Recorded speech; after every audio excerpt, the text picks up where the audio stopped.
Travis Wayne Goodsell. The story of the settlement of Israel, as recorded in the biblical text, is a completely different story from the actual literal historical account in the archaeological evidence. But it was used by Joseph Smith in regards to the return to the promised land in the latter days. So first, the biblical account. You have Moses exodusing from Egypt. Then Jesus takes the house of Israel across the Jordan River into the promised land and eventually builds Zion with the Jerusalem temple and the palace of King David, and has a son named Solomon, the King of Peace, Prince of Peace, to become the King of Peace, Jesus. So that's the biblical version. Then the actual historical version is during the 18th dynasty of Egypt. Pharaoh David Moses IV had to go and push back the Hittites from northern Israel, and they met in the valley of Har Megiddo, the valley of the mountains of Megiddo, or Hill Megiddo. It's there in the northern Israel part, encroaching in the territory.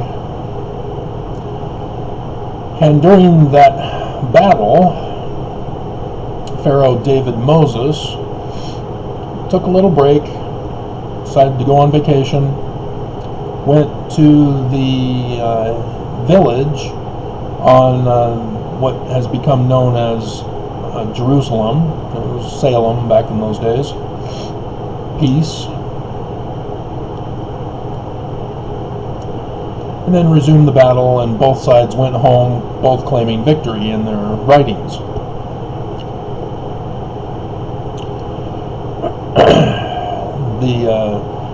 The hill of Salem eventually built a palace and a temple in honor of King David Moses IV, who had visited their little village during the War of Armageddon.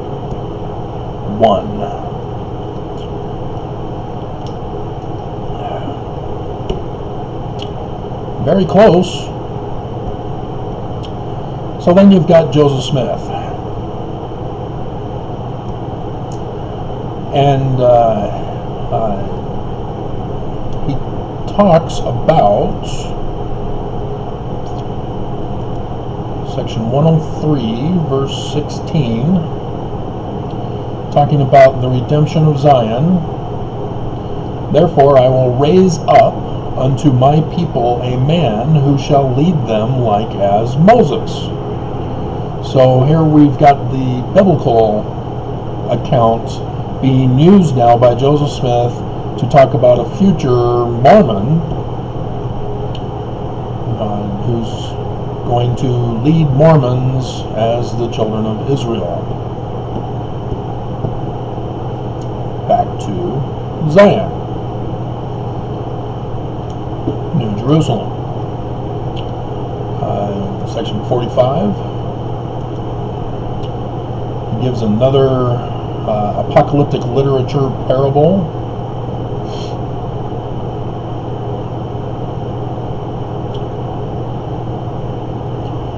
And in verse 66 we read, "And it shall be called the New Jerusalem, a land of peace, a city of refuge, a place of safety for the saints of the Most High God."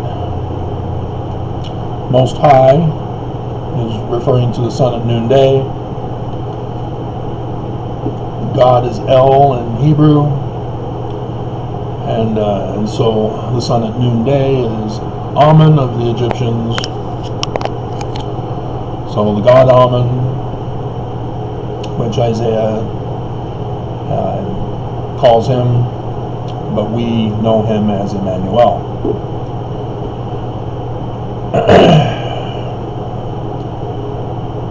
So Mormons, like myself, grew up believing we were going to go back to Missouri. And as a kid, it never occurred to me that something had to happen in Salt Lake City. And as I grew up and I was starting to think about it, I then wondered, what is going to happen to Salt Lake City? Are we going to have two centers? I mean, Isaiah does talk about the word of the Lord from Zion and the law from Jerusalem. Is that what we're referring to here? I don't know. The prophets are remaining silent on this. And then under Nelson, he says we're not even going back to Zion. Salt Lake City is Zion. This is it. This is where everybody's going to gather to. So we're now even more confused. Are we even going? Is there going to be a return to Zion to fulfill scriptural prophecy and Joseph Smith's prophecy?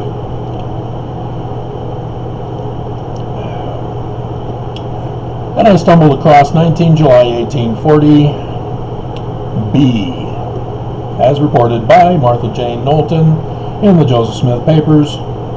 This is Joseph Smith talking. Wouldn't you know it, I found the source for the myth of the Constitution hanging by a thread. It's not thread. He actually tells us about it, but he comes up with several bombshells,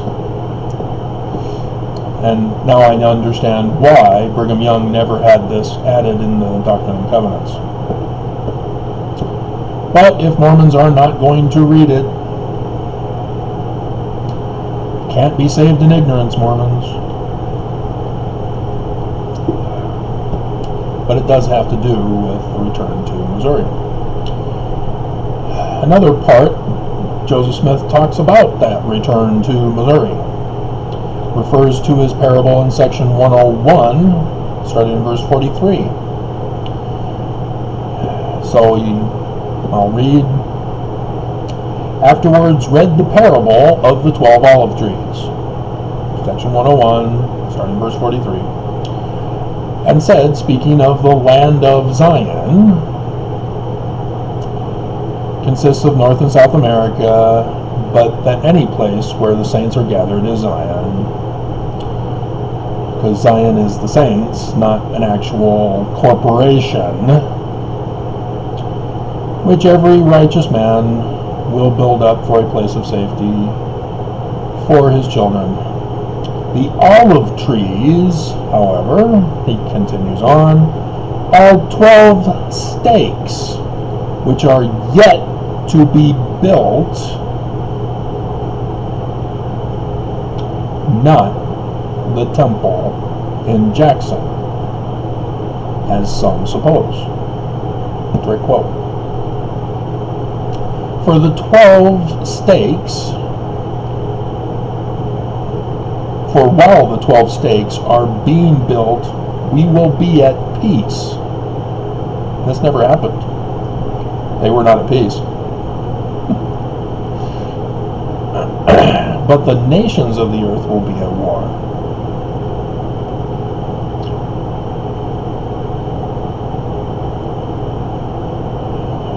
Then continues on, the redemption of Zion is the redemption of all North and South America, and those 12 stakes must be built up before the redemption of Zion can take place, and those who refuse to gather and build when they are commanded to do so cease to be saviors of men, and are thenceforth good for nothing, but shall be cast out and trodden under feet of men.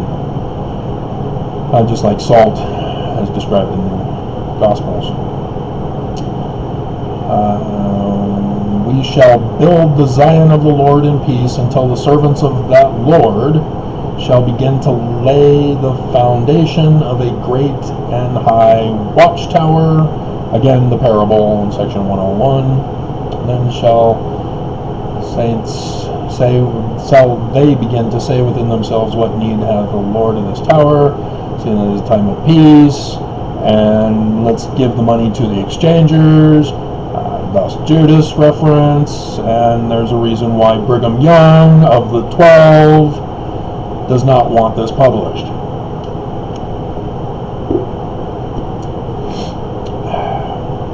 And so then verse 51 of that parable in section 101.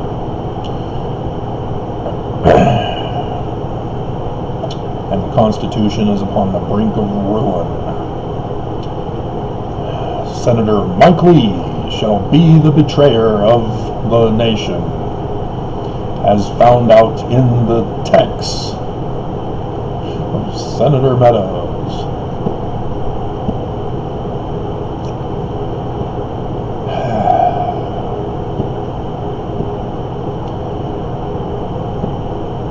See, things didn't quite happen the way Joseph Smith talked about. But now it's all retrospect. We saw what Joseph Smith was warning about.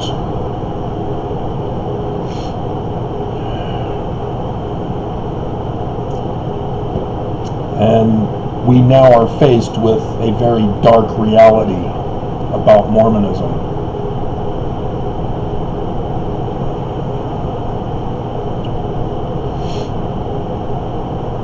So yes, I had already figured all this out. This was the missing link that confirmed all that I had studied and researched. This, I now know. I have faith no longer. And right during the time when it's happening. But this is about Zion. He says it is not in Missouri. He's in Nauvoo, speaking about a place separate from Nauvoo, in a different location in Illinois.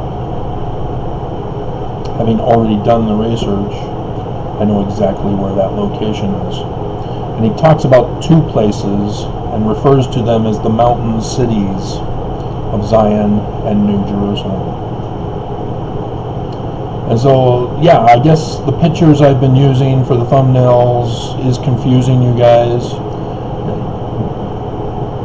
I guess I didn't prepare you enough over the years to understand what it is I'm talking about. But I keep pushing since I found this, hoping you guys would actually just look and read it for yourself, so that you would know what I'm referring to finally.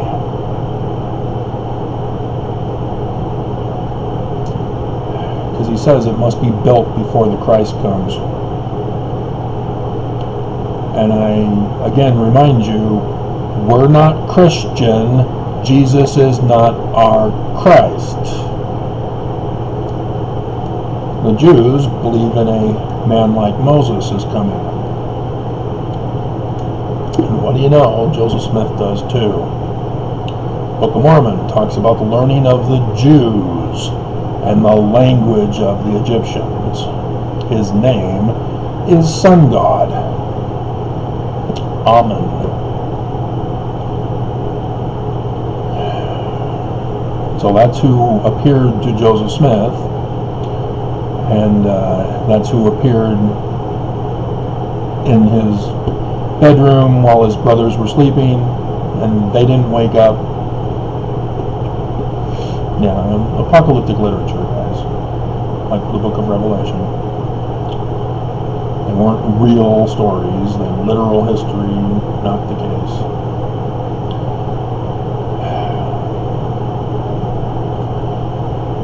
And so he says, as some suppose, we're those some who supposed we are going back to Missouri.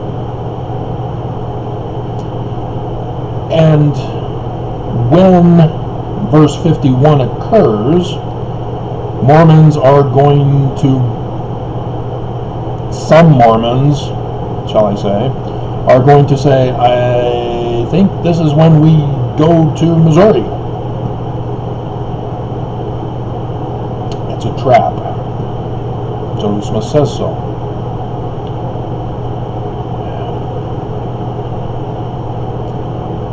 And it's frustrating that the church has successfully silenced me. As I did the video this morning showing how I used to be well-rounded popular on YouTube, and now only the elderly are aware of my videos. The younger generation knows nothing of any of this. They're the generation that believes we're Christian and that Jesus is our Christ, and know nothing about a man like Moses or one mighty and strong, or that some people believe Joseph Smith was going to be resurrected and come back as the man like Moses or the one mighty and strong. All of that is lost to those who are younger than I am, even those of my generation. There are many who don't even know this. The whole concept of the Constitution will hang by a thread, it's been treated as a myth, such that Mormons don't actually believe it and don't fully grasp it and interpret it however they want. I just gave you the primary source document for it and what it actually says.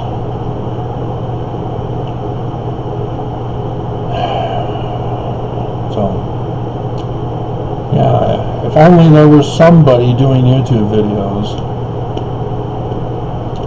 who talk about that location. And I can even go over the Knights Templar. They too have a similar tale. Just like the Bible, just like the Egyptians, just like Joseph Smith. And wouldn't you know it, Smith Sr. was a Master Mason of the Yorkites Lodge, which had the Knights Templar. That's a coincidence. I mean, the Tree of Life was a dream that Joseph Smith Sr. had, as he had been a part of the New Israelites in Vermont that talked about Jewish mysticism. And then he's a Yorkites that has the Knights Templar. Strange, very coincidental. Joseph Jr. gets Egyptian gold plates, just like the Knights Templar had, and came to America and bought the land in southern Illinois where the two solar eclipses will cross 2 more years to restore New Jerusalem and the king, the bloodline of King David. If only there was somebody who knew this information and had been sharing it with us all these years since his first video back in July 2017 on Travis Wayne Goodsell, which is his #1 video of all time. If only.